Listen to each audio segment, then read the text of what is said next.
Hello guys, আমরা মাঝে মধ্যে আমরা গ্রাফ কিন্তু ভুলে যাই, ঠিক আছে? যেটা আমাদের খুব বেসিক ম্যাথে খুবই একটা ইম্পর্টেন্ট জিনিস, যেটা গ্রাফ আমাদের কাজে লাগে। সেই গ্রাফটা দেখো আমরা এখন আলোচনা করব।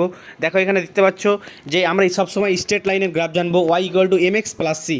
এটা হলো স্ট্রেট লাইনের গ্রাফ, আর এম হলো এখানে স্লোপ, আর সি হলো এখানে ইন্টারসেপ্ট, ঠিক আছে? এবং ওয়াই প্রপোর্শনাল টু 1/x যদি হয়, তাহলে তোমার গ্রাফটা কীরকম হবে? রেক্ট্যাঙ্গুলার হাইপারবোলা গ্রাফ হবে, বুঝতে পারলা? রেক্ট্যাঙ্গুলার হাইপারবোলা গ্রাফ হবে y proportional to 1/x।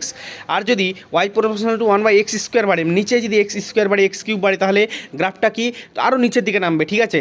R Y proportional to 1/x আছে, 1-এর জায়গাতে এখানে 2/x 3/x চলে গেলে কী হবে? ওই পুরো গ্রাফটা, সেম গ্রাফটা উপরের দিকে উঠতে থাকবে, ঠিক আছে? তুমি 2 নম্বর গ্রাফটা দেখো, এক্স স্কোয়ার আছে, এক্স কিউব আছে, তার মানে কি একটু নিচের দিকে নামছে। এবং 3 নম্বর গ্রাফটা দেখো, y proportional to x square আছে, ঠিক আছে? এটা হলো তোমার প্যারাবোলার গ্রাফ। ওটা ওয়াই প্রপোর্শনাল টু 1/x যদি হয়, তাহলে সেটা হবে rectangular hyperbola. Y proportional to x square যদি হয়, তাহলে হবে অনলি প্যারাবোলার গ্রাফ হবে, ঠিক আছে? আর যদি +-4 থাকে, তাহলে সেখানে ইন্টারসেপ্ট হবে সি ইন্টারসেপ্ট, যেটা 4+4 থাকলে +4-এ কাট করবে, আর -4 থাকলে মাইনাসে কাট করবে।